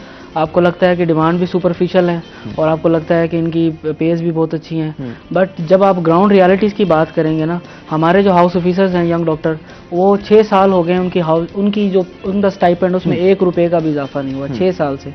अब आप देख लें कि जो शख्स 6 साल से अगर उसकी पे ना बढ़े तो उसका गुजारा कैसे होगा? क्या उसके घर नहीं है? क्या उसने अपने घर को, फैमिली को सपोर्ट नहीं करना? और जो इश्यूज़ हैं ना, वो बेसिकली मैं आपको सही बताऊं तो वो डायरेक्टली हमें इतना ज़्यादा इन्वॉल्व नहीं करते। जिन इश्यूज़ पे हम बोलते हैं, जिन इश्यूज़ पे हम बाहर निकलते हैं, दफ्तरों में जाते हैं, वो बेसिकली पेशेंट का इश्यू होता है। लेकिन मसला ये होता है कि हमारे पास कोई ऐसा प्रॉपर चैनल नहीं है जिसके थ्रू हम उनको बता सकें, तो हमें खुद अपनी वर्क प्लेस पे अपने सीट से उठ के जाना पड़ता है, वहाँ उनके ऑफिस में जहाँ टाइम भी लेना पड़ता है, वहाँ पे टाइम लगता भी है, और इवन बाज़ दफ़ा हमें सड़कों पे भी आना पड़ता है। पेशेंट, मैं मानता हूँ कि वो पेशेंट जो है ना सफ़र करता है, but in the end long run वो उसी के लिए है। आपने हाउस ऑफिसर की बात की, एक तो मेन है कि हमारे यहाँ जितने मेडिकल इंस्टीट्यूट मौजूद हैं, जितने स्टूडेंट हर साल बाहर आते हैं, क्या उस हिसाब से उनको हाउस जॉब मिलती है? और अभी तो वेजिस की बात हो रही है कि उनको कितना फंड मिलता है, उस हवाले से तो हाउस जॉब इतनी ज़्यादा हमारे पास सीटें मौजूद हैं कि हम सबको एडजस्ट कर सकें, क्योंकि हम तो देखते हैं कि चंद सीटें होती हैं और एप्लीकेशन काफ़ी ज़्यादा आई हुई होती हैं। मैं आपको इसमें एक चीज़ कोट करना चाहूँगा कि जब 5 साल 6 साल पहले मैंने MBBS में एडमिशन लिया था, तो उस वक्त 300 सीटें थी ओपन मेरिट की, और अबाउट 45,000 प्लस लोगों ने एप्लीकेशन दी थी 45 MCAT के लिए, 45,000 प्लस। ठीक है। अब आज के दौर में 1 लाख के करीब लोगों ने MCAT के लिए अप्लाई की है, और सीटें आज भी वही 3,000 ही हैं। तो ये जो बेसिकली एक गैप आता जा रहा है सप्लाई का एंड रिसोर्सेज का, जितने आपने इंस्टीट्यूट बनाए हुए हैं, जितनी आपकी पॉपुलेशन है, अगर आज से 5 से 7 साल पहले चले जाएं तो आज के जो रिसोर्सेज है, आज के जो बजट हैं, वो उस वक्त के लिए नहीं हो सकते थे, क्योंकि वहाँ पे पॉपुलेशन कम थी। आज पॉपुलेशन ज़्यादा है, और इसी के अकॉर्डिंग से आपने अपने बजट को, अपने रिसोर्सेज को बढ़ाना होता है। लेकिन गवर्नमेंट सीटें बिल्कुल भी नहीं इजाफा कर रही उसके उस वजह से हम देखते हैं कि डॉक्टर्स की कमी के मसाइल भी। अभी कोविड में कहा गया था कि नए डॉक्टर्स को लाया जाएगा निश्तर में, लेकिन वो 2-3 बार इंटरव्यूज भी हुए, लेकिन उनको रखा नहीं गया। मैं समझता हूँ कि ये इंतहाई मायूस कुन रिस्पॉन्स है गवर्नमेंट का, और इससे ये पता चलता है कि ये डॉक्टर्स के लिए कितना सिंसियर है। लेकिन हुकूमत कहती है, आपकी जो मिनिस्टर है, हेल्थ मिनिस्टर, हम पहले डॉक्टर्स को भी देखते थे, वो ये कहते थे कि अगर उस शोबे का बंदा होगा मिनिस्टर, तो लाजमी बात है वो सोचेगा। जब उनसे बात की जाती है, वो कहती हैं सबसे ज्यादा बजट हम दे रहे हैं, चाहे वो मेडिसिन के लिए हो, हम इतने डॉक्टर्स नए लेके आए, इतनी नर्सें लेके आए, तो वो तो इस बात को अपनी कामयाबी करा देते हैं। अभी डॉक्टर साहिबा यास्मीन राशिद साहिबा आई थी निश्तर, और उन्होंने एक बहुत ह्यूमंगस अमाउंट अनाउंस की निश्तर के बजट के लिए। अच्छा, वो सारी चीज़ें अगर आप उनको ऑडिट करवाएं ना, क्योंकि ये सारा काम एक डॉक्टर का तो नहीं है ना। अब मैं अपने पेशेंट्स को देखूं, उनकी केयर करूं, या मैं जाकर ऑडिट ऑफिस में उनसे पूछूं कि ये बजट किधर गया है, लेकिन वो चीज़ हमें क्लियरली नजर आती है, क्योंकि हम ग्राउंड फील्ड पे हैं। पेशेंट, जब भी पेशेंट को कुछ चीज़ नहीं मिलती, उसके पेशेंट को स्ट्रेचर नहीं मिलता, ऑक्सीजन सिलेंडर नहीं मिलता, उसको बेड नहीं मिलता, वो सबसे पहले हमारे गिरबान को हाथ डालता है। सबसे पहले वो कहता है कि ये डॉक्टर्स ने हमारे साथ ज्यादती की हुई है, इनको शर्म नहीं आती, इनको ये है, ये वो है, ये हमारे साथ, ये अपने मरीजों को यहाँ फैसिलिटेट करते हैं, और हमारा कोई पूछने वाला नहीं है, क्योंकि हम उनके सामने खड़े हैं। ये जो अरबाब इख्तियार होते हैं, ये अपने दफ्तरों में बैठे होते हैं, इन तक उनकी रसाई भी नहीं होती। एक वो चीज़ भी हम देखते हैं कि ये बिल्कुल स्ट्रेचर का इशू आता है, मेडिसिन का इशू आता है, लेकिन हम ये भी देखते हैं कि हॉस्पिटल एक है और लोड उस पर काफ़ी ज़्यादा है। अभी निश्तर 2 तो मुकम्मल नहीं हुआ, जब बनेगा तो मालूम होगा कितना लोड कम होता है। एक इलाजगाह जिसमें 1700 बेड और 3000 प्लस रोज़ाना पेशेंट उसमें एडजस्ट होने के लिए, एडमिट होने के लिए आ रहे हो, तो फिर लाजमी बात है उस हिसाब से डॉक्टर्स मौजूद हैं, उस हिसाब से फंड्स मौजूद हैं। बिलाल भाई, आप यह देख लें कि निश्तर अस्पताल इस वक्त जनूबी पंजाब का एक बहुत बड़ा सेंटर था कोरोना के लिए।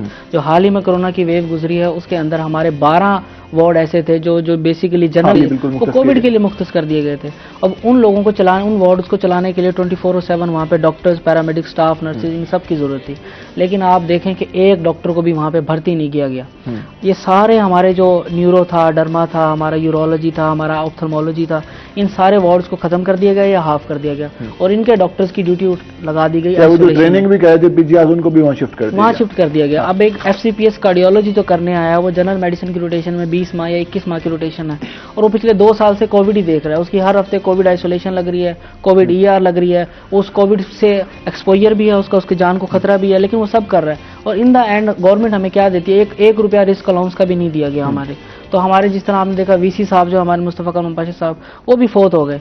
तो हमने बहुत कुर्बानियां दी हैं, लेकिन गवर्नमेंट ने हमारे साथ क्या किया, बुजदार साहब आए, उन्होंने कहा कि हम आपको 1-1 माह की तनख्वाह देंगे और ये इनिशियल है, इसके अलावा और भी हम आपको अलाउंसेस देंगे, लेकिन वो सब धरे के धरे और वादे। यकीन इस हवाले से काम होने चाहिए। और यकीन इसमें एक और जो प्रॉब्लम आ रहा है वो ये है कि जो मुख्तलिफ डिपार्टमेंट्स में, मुख्तलिफ वार्ड्स में जो डॉक्टर प्रैक्टिस कर रहे हैं, ट्रेनिंग के लिए आए हुए हैं, वो भी जब अपना ज़्यादा टाइम वहाँ स्पेंड करते हैं, वहाँ पे ड्यूटी से होती है, तो वो अपनी ट्रेनिंग कैसे मुकम्मल करेंगे। और इसके जो 2 साल बाद, 3 साल बाद यकीनन ये चीज़ें फेस करनी होंगी हमें कि हमारे पास वो जो एक हम कहते हैं स्पेशलिस्ट डॉक्टर, उनकी कमी रह जाएगी क्योंकि उन्होंने अपनी फील्ड में अपनी ट्रेनिंग मुकम्मल नहीं की होगी। वो तो एक कोविड वार्ड में मुकम्मल ट्रेनिंग करने के बाद आ रहे होंगे, तो इसमें भी हुकूमत को सोचना चाहिए।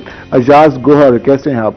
शुक्र अल्हम्दुलिल्लाह। इस मौसम में तो आपको वैसे डिमांड ज्यादा होती होगी गाने की, दोस्तों की तरफ से और सबकी तरफ से। बिल्कुल बिल्कुल बिल्कुल। तो आपने कैसे गजल की तरफ आने का, क्योंकि आजकल तो लोग पॉप म्यूजिक, फोक म्यूजिक, गजल की तरफ आने का ख्याल कैसे है? मैं शुरू से ही जब स्कूल लाइफ में था तो शुरू से ही मुझे शौक था, जुनून था बचपन से ही।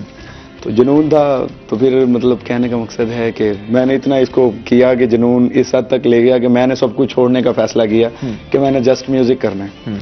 तो फिर म्यूजिक को मैंने सीखा, मेरे बाबा हैं गौहर अली फरीदी, तो उन्हीं से सीखा मैंने। तो गजल कहा जाता है सबसे मुश्किल होता है उसे गाना बाकी गानों की निस्बत। मुझे जुनून ही क्लासिकल का था, क्लासिकल का शुरू से। तो क्लासिकल म्यूजिक में हमारे यहाँ काफी ज्यादा काम किया गया और काफी बड़े उस्ताद हमारे पाकिस्तान में और पूरी दुनिया में उनको जाना जाता है। क्लासिकल म्यूजिक यकीन एक मुश्किल है, उसमें अगर कोई सीख लेता है तो लाजमी बात उसका कोई मुकाबला नहीं कर सकता। तो कितना टाइम लगता है क्लासिकल म्यूजिक में आने के लिए, क्योंकि वो तो कहते हैं पूरी सारी जिंदगियां वो लगा देते हैं, उसके बाद कहते हैं सीखने का अमल जारी रहता है। कितना टाइम लगा अब तक? टाइम अभी तक मुझे तकरीबन मैं 2010 से शुरू हुआ था इस काम में। तो ये हारमोनियम पे तो मैं अब आया था कि 2012 में या 13 में। तो कहने का मकसद है उससे पहले मैं मतलब इसको सीख रहा था बड़े अरसे से। और वैसे वही आपके वाली बात के जिंदगी नहीं जिंदगियां लग जाती हैं, जिंदगियां लग मतलब जाती हैं। नहीं। तो हमारे जो नाज़रीन हैं वो सुनना चाहते हैं कि आपने जो सीखा वो, आज मौसम भी अच्छा है तो हम आपसे भी कोई गजल सुनना चाहते हैं। इस मौसम के हवाले से अभी एक कंपोजिशन मैंने न्यू की, एक मेरा दोस्त है उन्होंने पोइट्री की थी, तो उनकी एक बहुत अच्छी कंपोजिशन है, वो आपकी नजर करने लगा। माल यकीनन गजल सुनने का, क्लासिकल म्यूजिक सुनने का अपने ही मजा है, उसके बाद जो इंसान एंजॉय करता है। इधर कितना एंजॉय किया आपने? कि अच्छा मौसम, ये आपने बिल्कुल ठीक वो जो है ना इम्तिजाज के साथ मौसम और गजल पे गजल पे एजाज गोहर काफी स्क्रिप्ट लग रही थी, काफी ज्यादा हारमोनियम पे और सारा कुछ गजल पे। उसमें एक वैसे गजल तैयार करने में उसको कितना टाइम लगता है? टाइम लगने में काफी टाइम भी लग जाता है और ना लगे तो 1 घंटा भी नहीं लगता। ये भी इंसान के मूड, ये भी बस अल्लाह ताला की तरफ से कुछ होता है ऑटोमेटिकली, क्योंकि ये गॉड गिफ्ट दिया हुआ उन्हीं का होता है बेशक। तो फिर उन्हीं की ये सारी रिक्वायरमेंट, उन्हीं की जो है ना सारी गाइडलाइन से होता है ये सब कुछ, उसी हिसाब से चलना पड़ता है। और बिल्कुल सारा कुछ उस्ताद का होना कितना लाजमी है? बेशक उस्ताद का होना लाजमी है। मेरे बाबा मेरे उस्ताद हैं, मैंने अभी तक उन्हीं से सीखा। तो डांटते भी हैं? हाँ जी, डांटते भी हैं आपको? डांटा था किसी टाइम में, लेकिन मैंने फिर ऐसा कोई काम ही नहीं किया डांटने वाला, मतलब उसको किया, उसको टाइम दिया काम। इसमें आपने अपने गले का ख्याल तो लाजमी रखना होता होगा, कभी आप वैसे बाकी की चीजें खा पी लें और परफॉर्मेंस का टाइम आ जाए और सही से परफॉर्मेंस ना हो। इस चीज में आपको बताऊंगा कि बिल्कुल अवॉइड नहीं करता, कुछ भी आए, मतलब ज्यादातर गोलगप्पे, ठीक है, इस तरह की चीजें, बहुत समोसे वगैरह, यानी कि जब दिल किया ना मौसम के लिहाज से जो दिल किया खा लिया। यानी कि राइस वगैरह हालांकि बहुत हमें नुकसानदेह होते हैं, लेकिन हम फिर भी खा लेते हैं अगर अच्छे बने हो तो। अगर अच्छे बने हो यकीनन इन चीज़ों को एंजॉय करना चाहिए, लेकिन उसके साथ साथ अपना ख्याल भी रखना चाहिए। हम ब्रेक पे जाएंगे, ब्रेक से वापस आएंगे तो मजीद बात करेंगे कि मेडिकल फील्ड में क्या हो रहा है और उस हवाले से किन कामों को मजीद बेहतर करने की ज़रूरत है। उसके साथ हम एजाज गोहर से हम मजीद गज़लें भी सुनेंगे। हमारे साथ रहेगा, मिलते हैं शॉर्ट ब्रेक के बाद।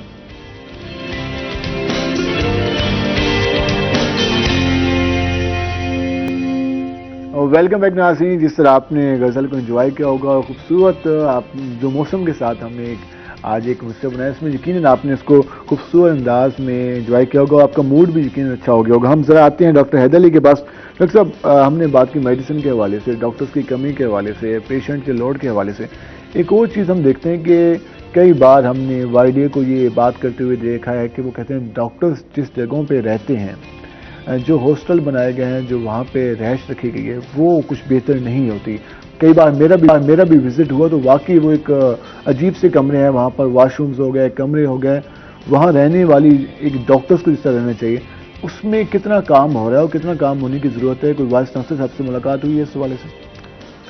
देखें, होनी तो नहीं चाहिए असूलन कि हमें जाना चाहिए और ये कहना चाहिए कि हमारे वॉशरूम्स की सफाई करवाएं, हमारे कॉरिडोर्स में। लेकिन आप इलेक्टेड लोग हैं तो लाजमी बात है, हम जाते हैं, हमें जाना पड़ता है, जाना तो पड़ेगा। और ये इस बात का सबूत है कि इश्यूज वहाँ पे हैं। हम जहाँ पे रहते हैं बेसिकली होना तो हर जगह चाहिए, सफाई निस्फ ईमान है।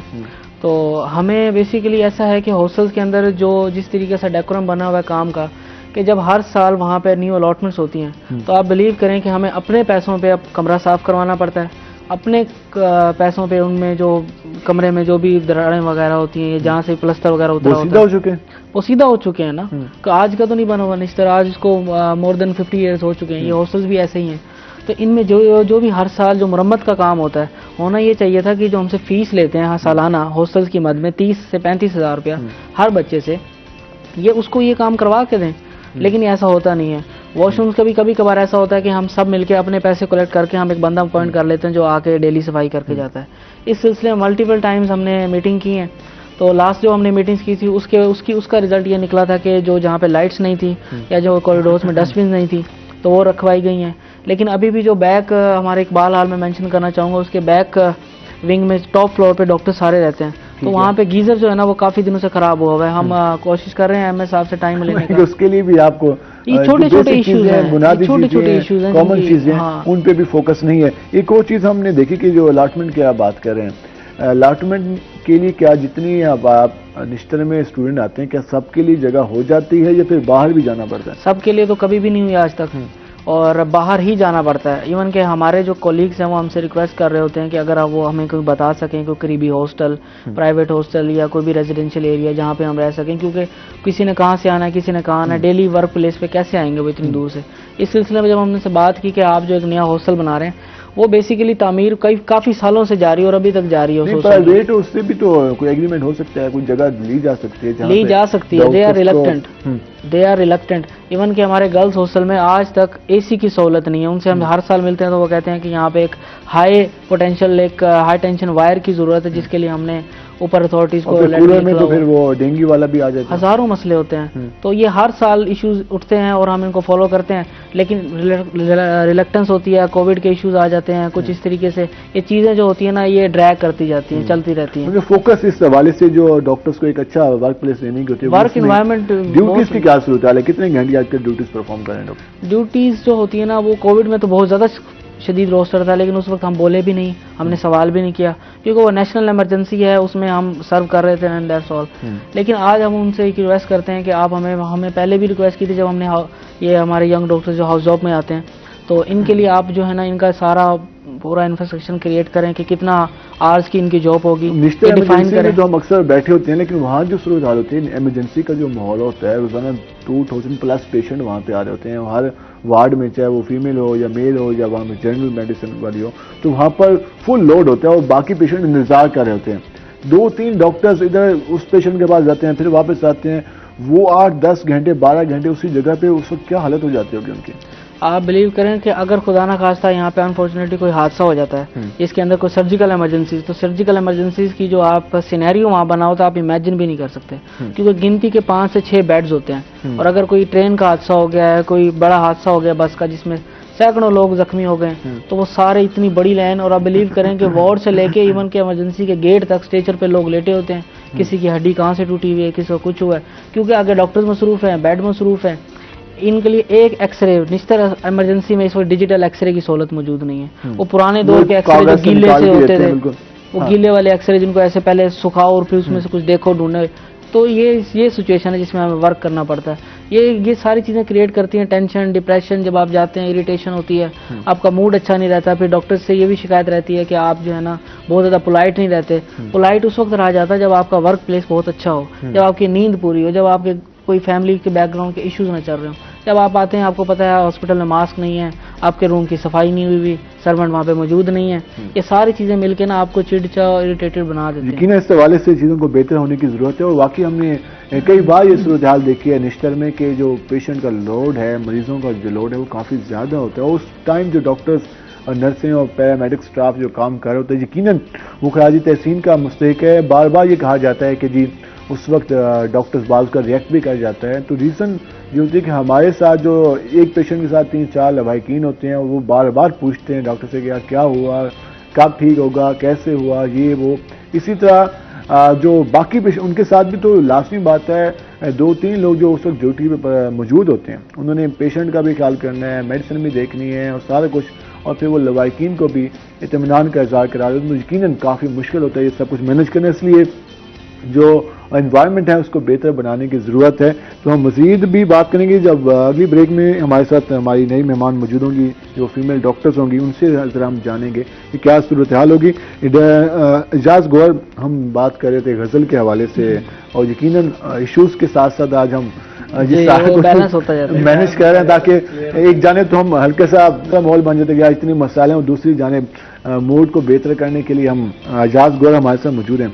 तो एजाज, अब तक आप अपने गाने भी लेके आ चुके हैं? जी बिल्कुल। आप मेरा चैनल है यूट्यूब एजाज गौहर ऑफिशियल के नाम से, तो वहाँ काफ़ी एक कसीदे मैंने रिकॉर्ड करवाए हैं, सॉन्ग्स भी हैं मेरे, और बाकी कवाली प्रोफेशनल करता हूँ मैं। हमारा एक बैंड है सूफी बैंड के नाम से। मेरे बाबा होते हैं मेरे साथ, गौहर अली फरीदी, और हमारा एक यानी कि यूट्यूब पे सुफियाना कलाम भी हम प्रोफेशनल, मैं कवाल हूँ। कैसे वैसे भी इंसान की एनर्जी सी मिलती है जब भी वो सुनता है सुफियाना कलाम, तो उसी में खो सा जाता है। हाँ जी। तो उसमें किस तरह का ये कैसे बाकी तरफ जाने का ख्याल क्यों नहीं हुआ, इस सुफियाना कलाम की तरफ रहने का कैसे शौक रहा आपको? सुफियाना कलाम दरअसल शुरू से ही बस एक रूह थी अल्लाह ताला की तरफ से। वो कुछ इस चीज का तो नहीं मैं कह सकता, क्योंकि ये सारा अट्रैक्टिव है ये सारा काम। तो कहने का मकसद है हम किसी को कुछ भी नहीं कहते। मैं अब हमारे साथ जो मैन होते हैं या कोई लोग होते हैं, मैं उनको ये बात बता रहा होता हूँ कि यार हम किसी को कुछ कहते तो नहीं है।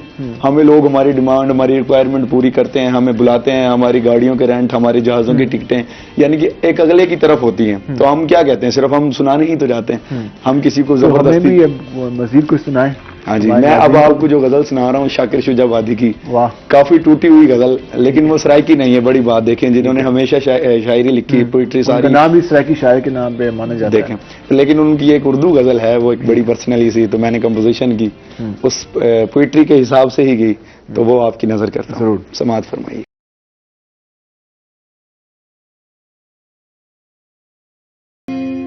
वेलकम बैक नाज़रीन। यकीनन आपने एजाज गौहर की जो गज़ल है उसको एंजॉय किया होगा, हमने भी काफ़ी ज़्यादा एंजॉय किया। और हम मज़ीद हमारे साथ जो हमारी एक नई मेहमान हमें ज्वाइन कर चुकी हैं, लेडी मीडिया सेक्रेटरी हैं वाईडे की डॉक्टर नौशाबा। हम उनसे ज़रा बात करेंगे जो हमारी फेमस डॉक्टर्स हैं, उनको किन प्रॉब्लम का सामना, उसके अलावा जो फ़ौरन जो डॉक्टर्स मुख्तलिफ कंट्री से डॉक्टर बन के आते हैं उनको इस हवाले से किन प्रॉब्लम का सामना रहता है। डॉक्टर साहब, क्या हाल है आपके?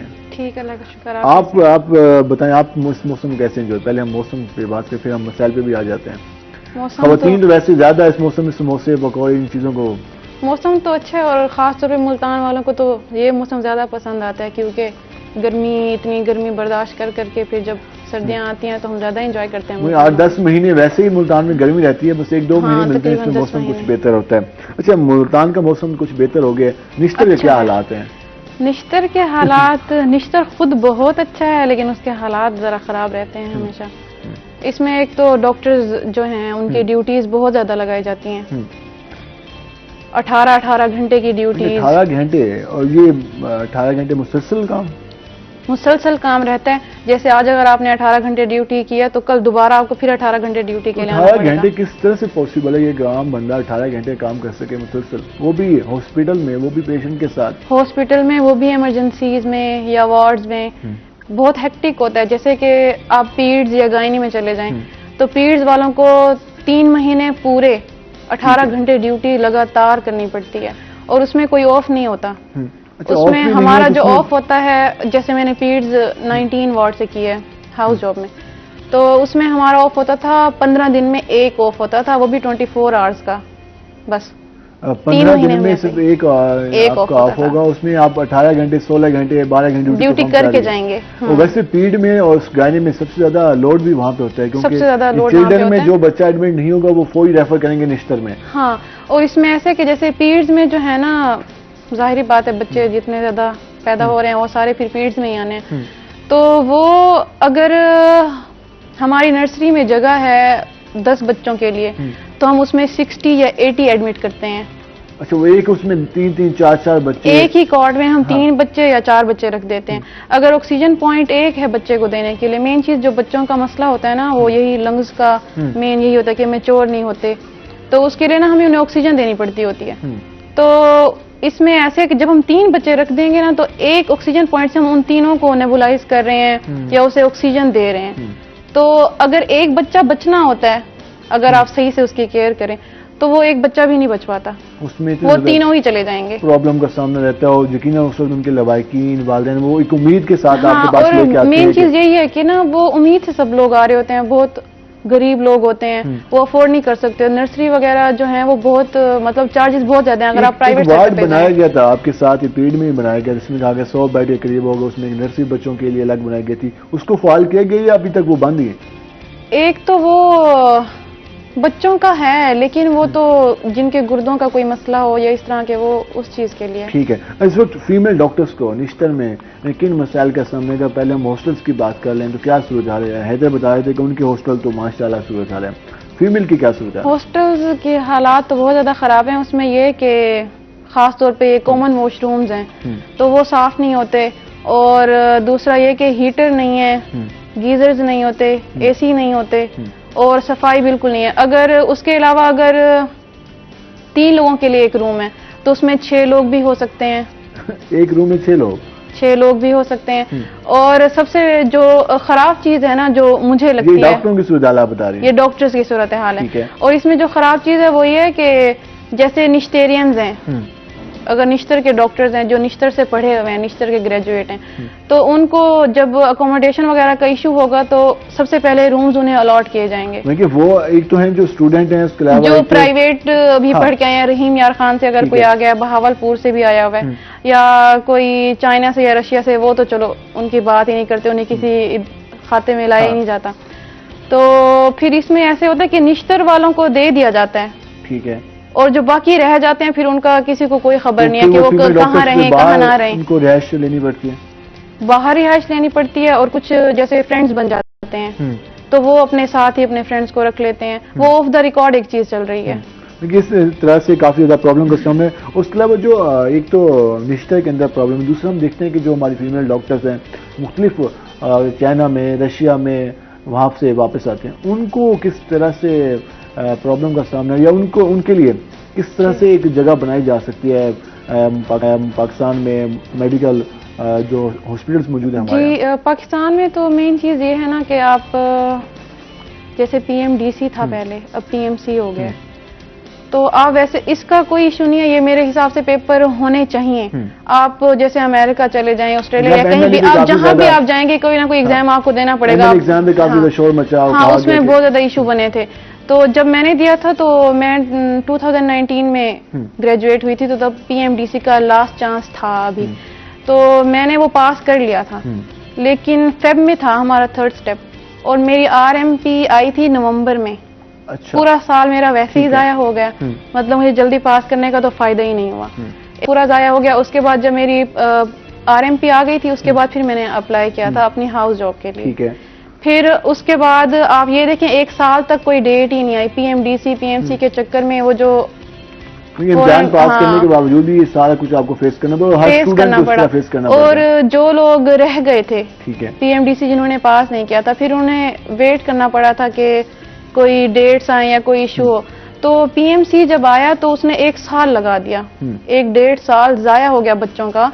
फिर उसके बाद इन्होंने डेट्स दिए हैं पेपर के लिए, ठीक है, फिर जाके पेपर हुए ये हैं। सूरत-ए-हाल है। यकीनन इस हवाले से जो हमारे यहाँ इदारे मौजूद हैं, उनको जो चीज़ एक वक्त पर होनी चाहिए, उस वजह से सैकड़ों बच्चों को, हज़ारों स्टूडेंट्स को परेशानी का सामना रहा, उनका टाइम वेस्ट हुआ। उसके अलावा घर में रहकर जो एक इंसान अपना टारगेट मुख्तस करता है, जब उससे वो दूर होते हुए नजर आते तो लाजमी बात है उसको परेशानी का सामना करना पड़ता है। डॉक्टर नौशाबा, आपका शुक्रिया, आप हमारे प्रोग्राम में आई।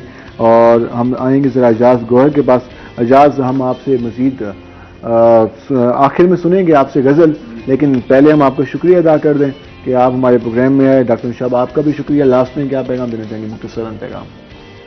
ये कि थोड़ा सा जो है हमारा भी ख्याल रखा जाए। यकीनन ख्याल रखा जाना जब चाहिए। हम पूरी कौम का ख्याल रख रहे हैं, बाकी तो सेक्टर्स हमारा में भी काम हो रहा है, तो इस फीमेल जो डॉक्टर्स हैं उनके हवाले से ये डिमांड आ रही है कि उनका भी इस हवाले से ख्याल रखा जाए, जो डिमांड्स हैं वो पूरी की जाए। तो हम यहाँ से अपने प्रोग्राम का इख्तिताम करेंगे, लेकिन उससे पहले एजाज गौहर हमें गज़ल सुनाएंगे। तो हम सबको पहले इजाज़त दे दें, अल्लाह ने ज़बान, लेकिन हम एजाज गौहर से एक गज़ल सुनेंगे।